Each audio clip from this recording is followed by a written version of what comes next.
Bom dia, boa tarde, boa noite, bem-vindo ao RochaCast, podcast aqui da Rocha Eterna. Muito bem-vindos ao nosso podcast, eu estou aqui com meu amigo Robson como co-host.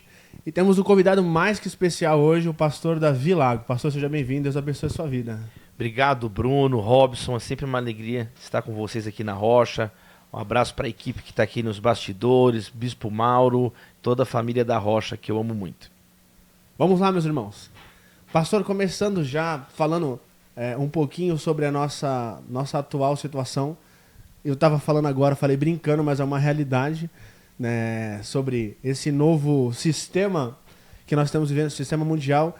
Parece que está tudo centralizado nos Estados Unidos e agora temos um Papa americano. Eu sei que isso talvez não seja uma pauta tão... porque acabou de acontecer, mas o que você acha? Parece que é meio que uma conspiração, tudo indo para um determinado lugar. Então, Bruno, assim, o Papa Leão XIV acabou de ser nomeado, né? Acabou de se apresentar, vindo para cá no carro, estava acompanhando algumas notícias. Ele escolhe um nome muito interessante, né? Leão XIII foi um Papa no final do século XIX, muito importante, por ter escrito um dos documentos mais importantes da Igreja moderna, a encíclica Rerum Novarum, sobre a condição dos operários. Antes dele, o Papa Pio IX tinha sido um Papa muito antiprotestante, por exemplo, muito antimoderno, por exemplo. O Papa Pio IX foi o mais longevo dos papas, né?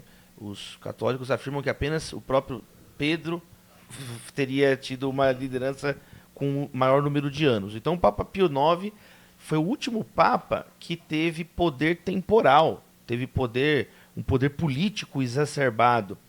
A partir dele tem a independência da Itália, Garibaldi, a Revolução Italiana. Ele vai ficar confinado na cidadela do Vaticano e então quando Leão XIII assume a Igreja Católica, a liderança da Igreja Católica, ele abre a Igreja. Existia, por exemplo, um pecado, entre aspas, chamado americanismo. O que era o americanismo? Era você ser a favor da liberdade de expressão, da liberdade de religião, algo que o protestantismo sempre defendeu desde sua matriz, desde sua origem. Por exemplo, o Papa Pio IX, o pensamento católico de então era contra esse tipo de coisa. Eles eram ainda muito fechados. A modernidade, as liberdades individuais, a democracia liberal, por exemplo. O Papa Leão XIII vai ser a guinada nessa história. E essa encíclica, a encíclica Rerum Novarum, é uma resposta que ele dá para o grande conflito do mundo no final do século XIX, que era justamente, por um lado, as nações que tinham uma índole capitalista, do livre comércio das mercadorias, do trabalho, livre iniciativa, e por outro lado, nós estávamos ali naquela efervescência dos movimentos socialistas, do manifesto comunista, estava ainda reverberando, tanto é que vai ter a Revolução Russa logo na sequência, em 1917. A Revolução Russa vem logo ali, naqueles anos subsequentes. Então, a encíclica Rerum Novarum apresenta uma resposta a esses conflitos e tensões que existia, não afirmando nenhum dos dois lados. Olha só, ele vai, por um lado, criticar o comunismo, a encíclica Rerum Novarum critica o comunismo, dizendo, por exemplo, que temos na Bíblia, não roubarás, o que pressupõe que você pode ter a propriedade de algo, né, nos 10 mandamentos. Ele tem toda uma argumentação mostrando isso, e por outro lado ele argumenta por outro lado que uma ganância refreada é antibíblica do mesmo modo. A cobiça é uma forma de idolatria. Então é um texto muito atual, inclusive, né? E ele vai defender então direitos para os trabalhadores. Lembrando que naquela época tinha crianças em jornada de trabalho, literalmente jornadas desumanas, pessoas o tempo inteiro com membros, braço decepado nas indústrias, muitas crianças morando na rua, nos grandes subúrbios metropolitanos daquele período. Então a encíclica Rerum Novarum do Papa Leão XIII, ela muda ela reposiciona a Igreja Católica no mundo, é uma encíclica, a primeira grande encíclica social, que vai dar início a uma tradição chamada Doutrina Social da Igreja, a DSI. A Doutrina Social da Igreja vai ser o conjunto, então, de ensinamentos da Igreja Católica Romana relacionados à questão social, à responsabilidade cívica, cidadã. Então, olha que interessante o nome que o novo Papa escolhe, né? O nome Leão XIV. Então, de algum modo, ele está dando sequência, quer dizer, indicando, no mínimo, uma liderança que vai apontar para as pessoas mais carentes, as pessoas mais necessitadas, as pessoas mais pobres. E, nesse aspecto, também não deixa de ser uma continuidade das ênfases que o Papa Francisco deu. Mas esse é o nosso chamado, discernir o tempo, discernir os momentos. Sim. E pedindo sempre sabedoria para as nossas próprias decisões em meio, como você falou, às mudanças maiores. E parece isso meio que escatológico, né? Uma coisa meio... Algumas pessoas acham já que está fazendo uma junção para a chegada do anticristo. Não, aí eu já não concordo com esse tipo de pensamento. Eu já penso de uma maneira bastante diferente. Sim. Eu acredito, né, ouvindo tudo isso que o pastor Davi falou, e um comentário que eu vi hoje, né, no jornal, foi que... Só o último, eu quero te ouvir, mas assim, esse apavoramento, isso daí, nenhum lugar da Bíblia nos ensina a ficar tentando adivinhar as coisas. Sim. Né? Jesus, no Sermão do Monte, nosso foco tem que estar no testemunho, amar a Deus, amar ao próximo, conhecer a palavra de Deus, mas assim, fica meio... Não é teoria da conspiração, é teologia da conspiração, sim, né? Sim. E aí acho que a gente tem que, às vezes, evitar isso. Já tem tanta, né, desinformação, então a gente ter prudência, né? Como Jesus falou, simples como a pomba, mas prudente como a serpente. Então que Deus nos dê discernimento. Sim, sabedoria para entender essa situação. Sabedoria, exatamente. Eu também parto dessa mesma convicção. Eu não acredito nessa teoria do caos, do fim de tudo e esse apocalipse 24 horas, as pessoas desesperadas procurando respostas em tudo. Mas que vai surgir, com certeza, algumas pessoas vão aproveitar dessa situação toda para poder fazer essa comparação, né? Bom, mas voltando pro nosso assunto sobre essa questão de criar pontes, eu vim com uma proposta de conversa hoje nesse sentido. Qual que é a função da igreja? Eu vi no jornal falando que a intenção desse nome realmente é ser um criador de pontes. Como o pastor disse sobre o Papa Leão XIII, que foi esse personagem que criou pontes, trazendo as pessoas para perto. Hoje, qual é o papel da igreja cristã nessa sociedade? A gente estava falando agora há pouco sobre a tecnologia, que às vezes ela acaba distanciando as pessoas. E como a gente faz para a igreja trazer elas sem perder ninguém nesse meio tempo de tecnologia ou pessoas que ficaram lá atrás. A igreja não é composta só por uma faixa de idade. E a gente sabe disso. Então, qual é o papel da igreja em unir essas pessoas na sua concepção, pastor? Então, Bruno, Jesus nos ensinou isso, amar a Deus, amar ao próximo como o maior mandamento e o segundo maior mandamento. Então, uma atitude de abertura. Não tem como você amar as pessoas estando fechado. Não tem como você amar as pessoas estando o tempo inteiro com medo. Amar pressupõe algum grau de vulnerabilidade. Jesus mostra isso de um modo muito nítido na parábola do bom samaritano. Jesus nos ensinou que o mais importante é amar a Deus e amar ao próximo. E o amor, ele pressupõe vulnerabilidade. Um exemplo disso está na parábola do bom samaritano. Quando Jesus ele diz que o samaritano estava andando, viu aquele homem ferido, e ele então assumiu o risco de ajudar aquele homem. Poderia ser uma emboscada, uma armadilha. Os mesmos assaltantes que machucaram aquele homem poderiam estar ali por perto e machucar ele também. Essa é a beleza da história. Quer dizer, o primeiro não ajudou, o segundo não ajudou, o sacerdote e o levita não ajudaram, mas o samaritano, ao ver aquele sujeito ferido, ele assumiu aquele risco e amou e colocou ali o seu tempo, sua energia, colocou ele sobre o seu animal, suas posses, né? Ele chega na hospedaria e fala, o que precisar ainda de custo eu volto para cobrir. Ele assumiu um compromisso com um completo desconhecido. Então, e Jesus falou, vai, faz o mesmo, né? Para o interlocutor quando ele contou essa narrativa. Então, a igreja era chamada para isso. Jesus falou, eu não peço que vocês saiam do mundo. O contrário, é o contrário. Quem divide o mundo, quem eu amo e quem eu odeio, são os fariseus. Jesus ele ensinou isso no Sermão do Monte. Vocês ouviram o que foi dito: ame o teu próximo e odeie o teu inimigo.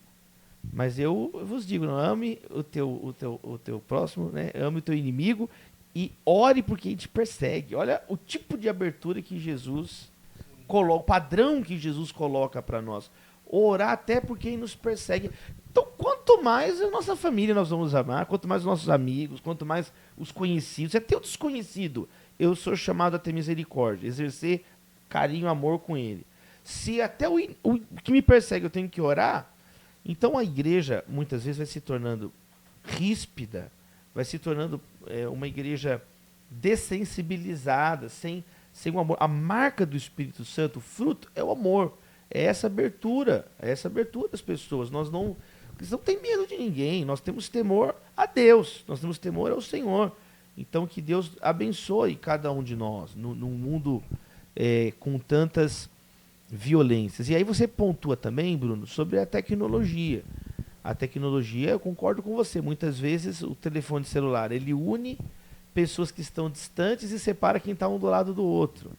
Então que Deus também nos dê essa graça, né, de não perder o toque, de não perder essa sensibilidade do mano a mano. Tem um texto que eu gosto, segunda e terceira carta de João, no final ele fala assim: eu tenho mais a dizer para vocês, mas não vou fazer isso com pena e tinta, vou fazer isso face a face. Olha só, ele tinha mais coisas para dizer, mas não dava para falar por carta. Tem coisa que não dá para falar pelo WhatsApp, tem coisa que não dá para falar por um vídeo, tem coisa que é só no mano a mano, tem coisa que precisa de um abraço, precisa de uma oração. Afinal, né, Robson, Jesus morreu na cruz, ele não morreu na internet, ele não morreu numa mídia, ele morreu na cruz, ele é Emanuel, Deus conosco, ele encarnou, ele tabernaculou. Então isso faz parte também da experiência cristã, né? Uma experiência do toque, uma experiência do abraço. Jesus, ele tocava as pessoas. Não impeça as crianças de virem a mim. Tomé tocou no braço dele. 1 João começa com a declaração que nossos olhos viram e ouviram e que nossas mãos tocaram. Então, que essa concretude, essa tangibilidade da fé cristã não falte para nós também num mundo tão virtualizado, num mundo tão, muitas vezes, mediado tecnologicamente. Pegando esse gancho da tecnologia, você escreveu um livro, né, A Língua da Ansiedade, e você acha que a tecnologia tem contribuído para isso? Sem dúvida, Robson. A tecnologia, muitos estudiosos têm uma obra sobre isso, do Jonathan Haidt, um filósofo, pensador contemporâneo, geração ansiosa. E uma das razões apontadas por um conjunto significativo de estudiosos dessa questão é a aceleração dos dias atuais. A tecnologia, por que ela aumenta a ansiedade? Uma das razões é essa. Ela acelera a informação, os nossos ritmos. Então, veja só, antes para chegar uma mensagem de um lado ao outro do Brasil, por exemplo, os registros históricos mostram que na região da Amazônia, as pessoas ficaram sabendo que o Brasil era independente um ano depois da independência. Em 1823 chegou a notícia lá, porque contornaram o litoral brasileiro, a costa brasileira, com um barco, aí chegou um ano depois a notícia lá que era independente, que o grito ouvido de Ipiranga aqui perto aconteceu um ano depois. Então imagina como é que era transmitir uma informação para terras longínquas. Tem até um provérbio na Bíblia sobre isso. No livro de Provérbios diz assim, né, que a boa notícia vinda de longe, ela é como matar a sede, né? Tem um trocadilho assim no livro de Provérbios, como mata a sede, revigora os ossos, o mensageiro que vem de longe e traz uma boa notícia. Quando você chega no período moderno, vai ter o telégrafo. O telégrafo já encurta pelo código Morse e já encurta o tempo. Aí vai ter o telefone. Hoje a gente tem tempo real. Hoje não é apenas a televisão. Qualquer um de nós com o telefone entra ao vivo. A gente faz chamada de vídeo na palma da mão, a multiplicação das telas. Então a gente tem uma velocidade da informação muito... Quase que instantânea, né? Instantânea, frenética. Falar sobre o Papa, né? Frenética. A gente chegou aqui, está acontecendo lá do outro lado do mundo. A gente está comentando aqui, por exemplo, quando teve também alguns anos atrás, aquele momento da invasão da Ucrânia pela Rússia. Sim. Em minutos alterou o valor do barril de petróleo. Sim. Isso aumentou o preço das passagens aéreas. Então, já na semana seguinte, cancelaram passagens aéreas. Companhias começaram a cancelar determinados trechos. Então, em questão de dias, minutos, uma guerra lá do outro lado do mundo influencia as nossas decisões aqui. Então, a tecnologia encurta distâncias, em curto tempo. Mas, por outro lado, nós continuamos os mesmos seres humanos, com a mesma atenção limitada, as mesmas limitações biopsíquicas, as mesmas limitações fisiológicas. Precisamos dormir, precisamos nos alimentar, precisamos tomar água. Então, apesar da tecnologia aumentar, acelerar os ritmos de tempo, nós ainda temos um ritmo humano. Sim. Uma vez os presidentes, os diretores da Netflix estavam num painel, né, respondendo perguntas das pessoas, e perguntaram para eles: e vocês estão preocupados com as outras companhias de streaming? Ele falou: não, não estamos nem preocupados com eles. Nosso único adversário é o sono. Ele falou: o sono humano. Que é a única hora que as pessoas não podem assistir Netflix é quando elas estão dormindo. Nós estamos querendo resolver um jeito delas consumirem nossos produtos até dormindo, né? Até dormindo. Então, é necessário sabedoria, mais uma vez, para poder lidar com os novos tempos. No final de tudo, eu estava conversando com o Robson, né, antes do nosso bate-papo. O que a gente vai fazer é tomar um café, uma água, deitar na cama, um travesseiro e descansar. O que o pastor Davi acabou de falar é muito relevante, porque a internet, a velocidade das coisas, elas aumentaram, mas nós ainda somos os mesmos. E gostamos, às vezes, de coisas simples. Gostamos de estar em lugar simples, numa boa conversa, numa boa comida. Eu falava agora há pouco, pastor, sobre a questão de Jesus, que reunia pessoas para comer no final, para terem aquele momento de comunhão. E parece que cada vez está ficando mais escasso. Já foi falado sobre isso, mas a igreja ela tem um grande papel de unir essas pessoas novamente. Então, nós, como um podcast de igreja, de uma comunidade local, a gente leva muito em consideração esse tempo de estar junto. O que me encanta, eu falava para os meninos, no começo dos anos 90, final dos anos 80, quando o Jô Soares começou a fazer o programa de entrevistas, e eu comecei quando criança a assistir isso, e eu achava extraordinário. Eu falava assim: será que um dia a gente vai ter alguma coisa desse tipo, um talk show desse tipo cristão? E eu ficava pensando em artistas, em nome, e eu era criança ainda. Na nossa igreja a gente fazia o programa do Jota nessa época aí. Já que era, bem parecido. Parecido, com os jovens, né? Mas eu pensava em uma dimensão de várias pessoas assistindo, só que não tinha. O único meio de comunicação que nós tínhamos na época era a televisão. E como a gente ia chegar na televisão para fazer isso? E hoje a gente tem essa oportunidade de estar conversando. E o que me encanta, na verdade, não é o conhecimento que as pessoas têm sobre tudo, mas a simplicidade que elas enxergam a vida, né? Por mais o pastor Davi, para quem não conhece, duvido que você não conheça, mas se você não conhece, ele é um cara extremamente requisitado no Brasil. Você vai pegar a agenda dele, tá falando com o Robson agora, cada dia num lugar, nos deu a honra de estar aqui com a gente hoje. Mas no final das contas, eu acho que o que importa é chegar em casa, ver a esposa, a filha e falar: nossa, isso aqui é o meu porto seguro. Como trazer uma mentalidade familiar, mesmo na sua vida de correria, sabe, pastor? De estudos, de doutorado, enfim, sendo tão requisitado, pregando em tantas igrejas, vendo tantas pessoas, porque tem lugar que você vai que você não conhece ninguém, eu acho, às vezes, né? Chega lá, foi um pastor que viu e falou: não, eu quero trazer o pastor Davi aqui, ele tem uma palavra. Como fazer, conciliar tudo isso? Sim, são muitas perguntas em uma só, mas vamos lá. O primeiro, sobre o momento de comunhão que nós devemos preservar na nossa vida. Nós aprendemos na palavra de Deus que quando o homem pecou, ele comeu um fruto proibido. Ele assimilou algo que Deus falou que ele não precisava, desobedecendo o comando divino. Mas na ceia do Senhor isso é revertido, né? Jesus fala: tome, esse é meu corpo, esse é meu sangue. Então, mais uma vez, agora os mesmos verbos que foram usados no pecado são os verbos agora da salvação, né? Mas a gente vai assimilar o pão vivo que desceu do céu.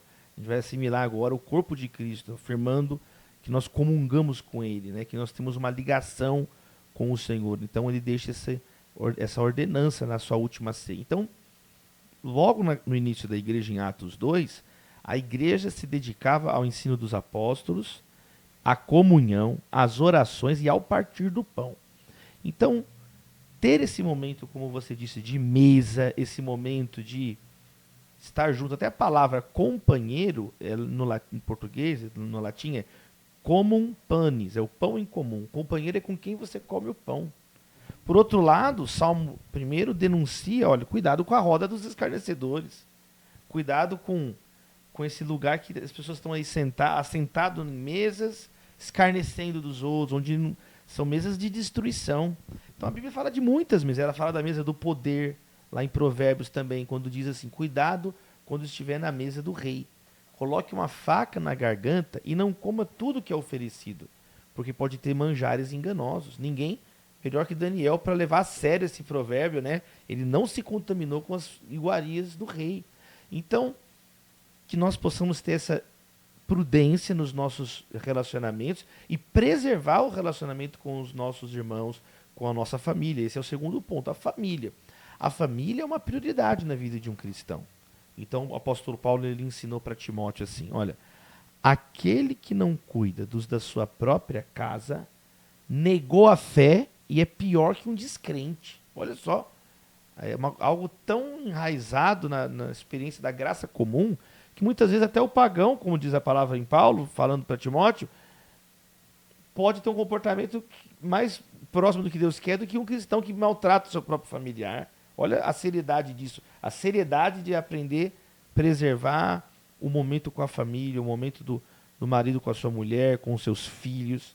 Então, a mesma coisa quando diz lá em Gálatas 6, verso 10, enquanto tivermos oportunidade, façamos o bem a todos, especialmente aos da família da fé. Aqui está falando da família da fé, mas existe uma... Não que você vai fazer o bem só à igreja, mas existe biblicamente uma priorização. Como é que você vai abençoar uma pessoa longe e a própria pessoa da igreja está ali morrendo de fome do seu lado? Que igreja é essa? Isso é uma contradição, Então, Paulo, ele também fala para Timóteo, como que você vai cuidar da igreja agora especificamente para os presbíteros, a liderança da igreja? Você não tem capacidade, reputação para cuidar da igreja, você não cuida nem da sua própria casa direito, nem dos seus próprios filhos direito. Então, eu tenho a alegria de vir de uma família pastoral e a gente aprende muita coisa, né? Quando você é a quarta geração de pregador, por alguns dos meus bisavôs, já sou a quinta, sexta geração, mas assim, meus 4 bisavôs foram pastores, meus pais, meu avô presbítero, consagrado a Deus. Então a gente também, nós herdamos um pouco desse conhecimento, dessa prática saudável de sempre preservar o momento de viajar com a família, de estar presente com a esposa, e não é uma coisa assim que a gente vai fazendo aleatoriamente, senão tem gente que confunde também, né? Agora, isso serve para todo mundo, não é só para o pastor, é para cada um no seu trabalho, cada um na sua vocação, cada um na sua carreira profissional. Não confundir carreira com correria, são coisas diferentes. Tem gente que arruma uma correria para todo lado e não multiplica os talentos que Deus deu, não tem um foco estabelecido. Que nós possamos ter uma vida, como diz a palavra, consagre ao Senhor os seus planos e eles serão bem-sucedidos. Amém, top demais. E serve pra gente de motivação, né? Pra focarmos em algumas coisas, né? Está lá em Efésios, né? Que nós devemos remir o tempo, porque os dias são maus, aproveitar as oportunidades.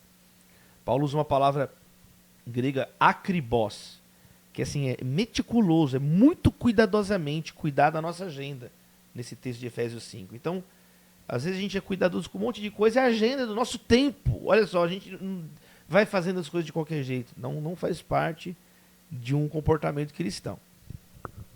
E para você isso tem que levar meio à risca, né? Porque a sua agenda ela é bem requisitada. Você é uma pessoa bem requisitada na comunidade. Você já terminou doutorado? Finalizou? Sim, não finalizei o doutorado, estou na fase final, já participei da qualificação da tese, agora tem o prazo final para o depósito da tese, a defesa da tese propriamente dita. Mas é como você falou, se você não consegue organizar a agenda simples, você não vai conseguir organizar uma agenda complexa. Tem pessoas que têm poucas tarefas e não entrega a tarefa no prazo, não tem a excelência.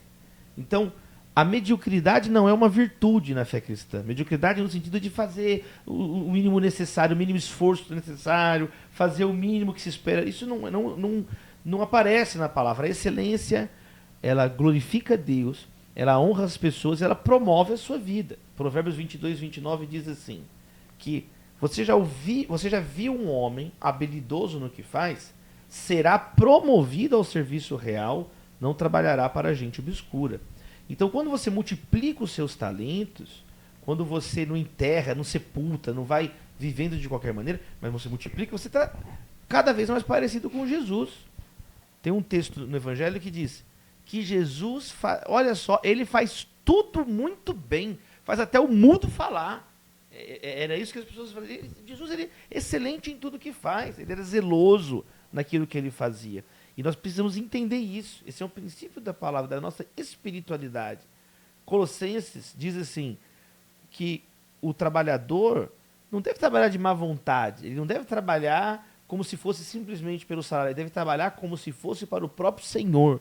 Isso muda a nossa perspectiva de fazer o melhor, porque a gente não está trabalhando por conta própria, apenas aqui nesse plano. Tem uma dimensão espiritual do nosso trabalho, uma dimensão que a gente perde muitas vezes por não ler a palavra, por não estar orando. Então, quanto mais cheio do Espírito Santo a pessoa for, ela vai querer trabalhar melhor, porque ela quer testemunhar o evangelho onde ela está. Então, é por aí, Bruno. Eu acho que é excelência, né, no que faz. O que você fazer, se propõe a fazer com excelência. Tem muita gente que não exerce cargo nenhum na igreja, mas ela tem uma vida de devoção a Deus no trabalho, na família, e tudo que ela faz é com excelência. Você vai um simples lavar rápido. Se você tem um lavar rápido... A excelência abre portas, sim. E aí você chega lá e você fala, pô, eu vou então lavar rápido. E aí um dia você percebe que aquele camarada, ele é cristão. Não porque ele falou nada, mas porque você fala assim, por que você lava o carro tão bem, cara? E tá meio que em extinção as pessoas agirem dessa maneira. Eu acredito que quando a gente faz com excelência, realmente, nós revelamos Jesus através de nós, né? Isso é extraordinário. Pastor, falando um pouquinho sobre o ministério, hoje qual que é a sua maior atribuição? O que você tem feito mais dentro do ministério? O ministério, eu principalmente exercendo o ministério da pregação da palavra, né? Eu sou membro da Primeira Igreja Batista em São Paulo, aqui capital, e exercendo o ministério de ensino, o ministério da palavra. Orei muito também, me aconselhei. Teve um período que eu pensei, puxa, tá tão puxado os textos acadêmicos, mas Deus não me autorizou a parar de pregar e abrindo portas e me direcionando nessa área. Então esse tem sido consistentemente um desafio, né? O desafio do ministério de ensino, de pregação da palavra, não só as ministrações, mas também através de textos. Escrevi agora há pouco o estudo de salmos cristológicos para a Assembleia de Deus de Belém do Pará. Já escrevemos no começo do ano 2 obras novas que vão sair pela editora Vida, falando sobre um pouco do nosso assunto aqui, sobre planejamento de vida, como ter uma vida organizada, né? Um organizador de vida. São 49 capítulos, abordando cada capítulo uma dimensão da vida humana. Então, é um grande estudo bíblico essa aí, né? São 49 estudos bíblicos em um livro só. E o outro livro também chamado Made in Bible, sobre a presença da Bíblia na cultura popular. Então, o Ministério do Ensino, ele hoje exerce uma primazia no nosso tempo. Mas, uma vez pastor, sempre pastor. Embora eu não esteja atuando propriamente como pastor de uma igreja local durante esses últimos 10 anos, todos os dias, não tem um dia que eu não atendo alguém. É uma coisa, até um pouco de ministério episcopal, pastoreando pastores ao redor do Brasil, ao redor do mundo. Todos os dias eu recebo mensagens, e-mails, ligações, pedidos de oração. Então, esse talvez seja uma segunda dimensão, né? Um trabalho de ajudar recorrentemente as pessoas. Fui fazer visita essa semana, terça-feira, para uma pessoa no hospital. Fiquei até 1 da manhã com a pessoa no hospital, levei comida para a pessoa no hospital, orando. Semana passada, um caso de tentativa de suicídio, ajudando a família. Então, todos os dias, vida de pastor tem que ter estômago para conseguir assimilar, né? Absorver e enfrentar. Então, muito ministério de aconselhamento. E eu poderia falar também, é muita coisa, né? Mas um terceiro aspecto do nosso ministério que o Senhor tem confiado nesses últimos anos tem sido também a questão da missiologia, né? Pensar a missão. E eu ajudo muito a missão em apoio à Igreja Sofredora, a Mais, que é baseada, é uma agência missionária baseada em Colombo, no estado do Paraná, e a gente trabalha com cristãos em situações de risco ao redor do mundo, acolhendo refugiados, vendo desde a questão diplomática até estudos sobre refugiados, treinando missionários. Então tem muita coisa, né? Eu trabalho também como embaixador da Visão Mundial, que é a maior organização cristã que atua na proteção da criança ao redor do mundo. Então sou embaixador da Visão Mundial com muita alegria e vamos em frente. O ministério não pode parar. Como faz para conciliar tudo isso? É uma organização divina meio que, né? Porque tem que organizar. É muita coisa. É muita coisa, tem que organizar. Repetindo, tem que organizar. Se você não aprende montar rotinas inteligentes, muitos jovens, especialmente, têm aversão à palavra rotina, porque pensa que rotina é uma coisa chata, uma coisa enfadonha. Na verdade, não. Uma rotina inteligente, uma rotina, de qualquer modo, pode ficar enfadonha mesmo. Agora, se você organiza uma rotina inteligente, você se torna mais eficiente e você tem mais tempo, não menos tempo. Então você organiza um momento de descansar, um momento de férias, um momento de renovação, melhor momento que eu posso ler. Entendeu? Você vai organizando o seu dia. O tempo é precioso. Milor dizia que quem mata tempo não é assassino, é suicida. Então, ninguém pode viver sua vida no seu lugar. Você que tem que aprender a organizar e assumir suas responsabilidades. Então, é muito importante hoje, as pessoas vão de qualquer jeito. Então, o que você vai colher? Se não planta nada, Provérbios também vai dizer sobre isso. A pessoa não planta nada e chega na hora da coisa e fica esperando colher alguma coisa. Vai colher vento, diz a Bíblia. Então, nós precisamos entender que a nossa agenda também tem que ser para a glória de Deus. Amém. O uso do nosso tempo tem que ser para a glória de Deus. Eu estou passando por uma fase, especialmente, faz um ano que eu fui ordenado pastor aqui na igreja mesmo e estou cuidando de uma comunidade na Vila Carrão, numa proporção bem menor. E ouvindo isso tudo, a gente pensa nos desafios que virão, né? Para mim é uma experiência nova em todos os aspectos da minha vida, vivendo integralmente essa missão. E eu vendo essas demandas, a gente numa igreja que não tem tanta demanda dessa maneira, com tantos... Qual é um conselho que hoje você daria assim para pastores que estão em começo de carreira, que estão começando o ministério, que no meu caso é bem isso também. É mesmo que Paulo falou para Timóteo, cuida de ti mesmo e da doutrina, persevera nesses deveres. Né? Quem sabe você vai salvar você mesmo e os que te ouvem, Paulo fala. Então, cuida de ti.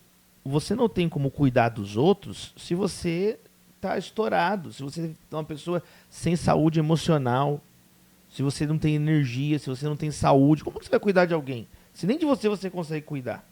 Então, começa por aí. Começa com autoconhecimento, entender os seus limites também. Entender o que dá para fazer, o que não dá para fazer. Então, esse é o primeiro ponto. Cuidar de ti, a santidade. Paulo fala, como é que eu preguei para os outros então, e eu não prego para mim mesmo? Então, eu esmurro o meu corpo, reduzo a escravidão.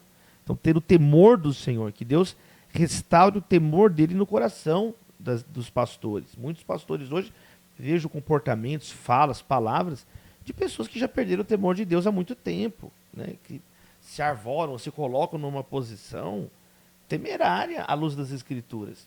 Então, cuida de ti mesmo e da doutrina, Paulo fala para Timóteo. Então, cuida de ti e da doutrina. Paulo vai dar até dica, cuida do seu estômago, que ele é fraco, cuidar da saúde mesmo. E da doutrina, né? O que nós estamos lendo na palavra, pregando da palavra, ou a gente está atrás da última moda. Então, esse foi um conjunto de conselhos muito importante que Paulo colocou para Timóteo e que a gente precisa resgatar urgentemente hoje. Que hoje tem muito do pastor performance, o pastor midiático, e aí quando você vai conversar com a pessoa, ela não tem vida nenhuma com Deus, vida nenhuma de oração. Esse povo me honra com os lábios, mas o seu coração está longe de mim. vida nenhuma de oração, conhecimento nenhum da palavra. Então, como que você vai pregar se você não serve a palavra? Nós somos despenseiros do evangelho. Então, aprender a servir a palavra. O que alimenta o rebanho é o pasto, não o pastor. O rebanho come. Então, o que a gente está servindo? Tem pastor que só fala da própria vida. Se oferece... Não, seu testemunho é legal, mas não é ele que vai salvar a vida de ninguém. O que aconteceu na sua vida é interessante, pode ilustrar, pode despertar a fé, mas ninguém é salvo ouvindo o seu testemunho. As pessoas são salvas ouvindo o evangelho de Jesus. A palavra de Deus. Nem só de pão viverá o homem, mas de toda a palavra de Deus. Então, olha o que Paulo fala para Timóteo. Fique fiel à palavra. Fique fiel à doutrina. Persevera. Estude a palavra. Leia a palavra. Continue lendo enquanto eu não voltar. Ele fala, né, ensine a palavra. Pregue a palavra a tempo e fora de tempo. Ele vai dizer na segunda carta. Então, ele repete muito isso para Timóteo, né? O zelo pela palavra de Deus. Cuidado com a vida. Você não pode pregar uma fé que você não vive e você não pode pregar uma fé que você não conhece. Então aqui tem os pilares do ministério. Você não pode pregar uma fé que você não vive, então cuida de ti mesmo. Você não pode pregar uma fé que você não conhece, então dedique-se à doutrina, dedique-se à palavra. E aí foi o que Pedro falou em Atos. Nós nos dedicaremos à palavra e à oração. Então são princípios atemporais para a liderança da igreja. Amém. Um verdadeiro ensinamento aqui. Você que está nos acompanhando aí, eu já quero também fazer um agradecimento. Não falei, vou falar do nosso patrocinador do Pão da Esfirra, lá na Valdemar, Carlos Pereira, 1661, a melhor esfirra aqui da região. Faça um passeio com a sua família, passe lá no Ponto da Esfirra. E vamos continuar o assunto aqui, já estamos chegando no final. Nosso tempo também está corrido aqui. Vamos ter ainda a oportunidade de estar ouvindo o pastor Davi Lago trazendo uma mensagem para nós. Esse mês de comemoração do aniversário aqui da igreja, 31 anos da Rocha Eterna. 31 anos não é fácil para uma igreja permanecer, né? E tem gente que está aqui desde do culto na garagem, né? E graças a Deus por esses 31 anos. Pastor, eu queria que o senhor desse um conselho para a gente sobre como nos manter. Eu sei que foi falado tantas coisas aqui, parece meio redundante isso, mas como manter uma vida com Deus, mesmo tendo uma rotina, às vezes, frenética. O Robson é líder de jovens aqui da igreja, a gente estava falando isso, eles fazem 1000 coisas, é curso disso, é curso daquilo, e nada melhor do que uma pessoa que vive isso, né? Uma rotina já foi falado, mas dá pra gente nesse final dessa conversa aqui, como manter uma vida com Jesus, diante da palavra de Deus, uma vida nesse sentido. É muito importante priorizar o reino de Deus, as primícias, não entregar os restos para Deus. Nós vamos ministrar sobre isso, inclusive, essa noite. Jesus, ele acordava de madrugada, quando ainda estava escuro, para orar. Então, se Jesus orava e buscava a presença do Pai, quanto mais nós precisamos. Então, nós não podemos jamais menosprezar o nosso momento com Deus. Entra para o teu quarto, fecha a tua porta, Jesus falou. Mas não apenas falou, ele mesmo viveu isso. Nós vimos Jesus orando na praia, Jesus orando de madrugada, Jesus jejuando no deserto. Lucas 5,16 diz que Jesus tinha o hábito de se retirar para lugares solitários e orar. Era um hábito de Jesus, era uma disciplina. Se é um hábito, tem a ver com disciplina. Até o Stott sempre fala isso, né? Discipulado, disciplina, é a mesma raiz, discipulado e disciplina. Então, quando nós perdemos essa disciplina, essa primícia do nosso dia, da nossa energia, tem gente que só ora quando está cansado, tem gente que quando ora. Orar 1 hora por dia é mais fácil do que parece.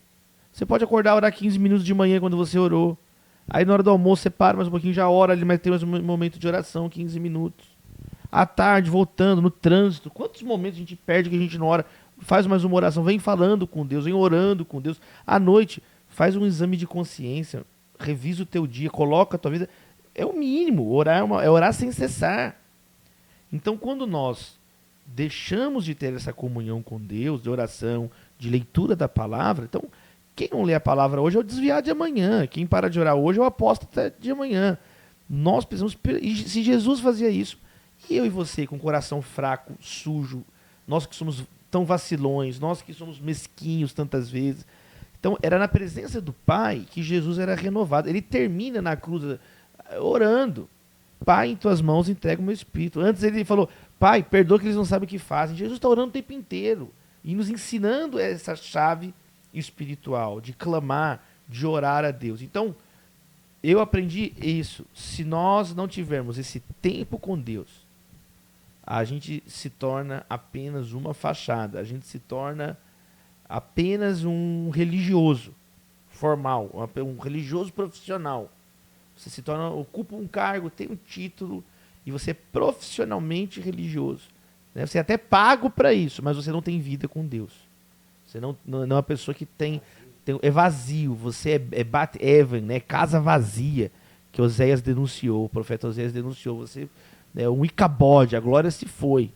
Você está ali, você está falando, mas você não tem a vida de Deus em você. Né? O aroma, o perfume de Cristo na sua vida. Então eu diria isso, sabe, Bruno, Robson? A importância de priorizar Deus, que foi o que Jesus falou, buscar em primeiro lugar, não falou segundo, terceiro. Amar a Deus de todo o coração, alma, entendimento e força. Então Deus é o sentido da nossa vida. Glorificar a Deus é a razão da nossa existência, de tudo que a gente faz. Então um dia que você não faz isso, você já está desviado. A verdade é essa. Você já está afastado. Para começar a ter uma rotina dessa é difícil, mas para perder essa rotina também é facinho, né? Um dia, 2 dias, às vezes... Um dia sem Deus destrói tua família. Um dia sem Deus você pode destruir sua vida. Então nós precisamos desesperadamente do Senhor. E orar. Então que Deus desperte. É não perder o primeiro amor. Tem pessoas que perdem o primeiro amor. Então não perder o primeiro amor. Por isso que são as orações por avivamento. Aviva a tua obra, Senhor. Faz de novo em nosso tempo. A Bíblia apresenta diversas orações nesse sentido. E agora a oração e a palavra estava no centro da vida de Jesus. Isso tem que estar no centro da nossa vida. Desde o início da igreja. Né? Atos de ponta a ponta você vê a oração e a palavra. Que é a comunhão. Falar com Deus, ouvir o Senhor. Se a gente perde isso, a gente perde tudo. A gente perde a comunhão. Jesus falou, sem mim, nada podeis fazer. Então ele está dizendo, eu sou a videira verdadeira. Né? No Antigo Testamento diz que Israel era a videira, mas que essa videira se tornou uma videira selvagem. O profeta Jeremias denunciou, o profeta Ezequiel denunciou. E aí Jesus falou, sem mim vocês não vão fazer nada. Eu sou a videira verdadeira. Então, meio que também preparando os seus discípulos, dali algumas horas ele ia ser crucificado, dali alguns dias eles seriam expulsos do templo, da sinagoga, o Sinédrio ia estar torturando eles, mas para eles não ficarem apavorados. A gente não está ligado no Sinédrio, a gente está ligado em Cristo. E tem pessoas que se ligam na religião e nunca vão ser nutridos, nunca vão compartilhar a vida de Deus. Nós temos que estar arraigados e alicerçados em Cristo, o apóstolo Paulo escreveu. Então ele é o nosso alicerce, ele é a raiz, tem que estar nele. Ele é o nosso solo, é uma metáfora da botânica e uma metáfora da arquitetura, dizendo a mesma coisa. Cristo é o nosso chão, Cristo é o nosso solo e nós devemos estar firmados e arraigados nele. Glória a Deus, amém. Quer falar mais alguma coisa, meu irmão? Fazer mais alguma pergunta? Pastor, obrigado de coração por essa oportunidade de estar com a gente aqui e a gente se enriquecendo muito de conhecimento. Glória a Deus. Quero mais uma vez agradecer aos patrocinadores. Eu vou pegar aqui a colinha rapidinho. Ponto da Esfirra, lá na Avenida Valdemar Carlos Pereira, 1661. Se você for lá, tem 5% de desconto. O bolo da Eva também. Eles vão colocar embaixo o telefone para você fazer pedido na descrição, tá bom? Deus abençoe. Quero agradecer ao pastor Mauro também, que está aqui nos bastidores com a gente, o Gabriel, o Daniel, para ouvir a palavra que daqui a pouco nós vamos ter. Eu sei que quando esse podcast for ao ar, essa palavra já vai ter sido pregada, mas aí você vai ter a oportunidade também de ir lá no YouTube e assistir a palavra. Deus abençoe, pastor. Deus abençoe a sua casa, a sua família, seu ministério e continue sendo muito produtivo. Amém? Obrigado. Deus abençoe. Sempre uma alegria. Meus irmãos, Deus abençoe. Até a próxima. Fiquem com Deus. Lembre-se sempre, Jesus é o seu melhor amigo em todas as horas. Deus abençoe.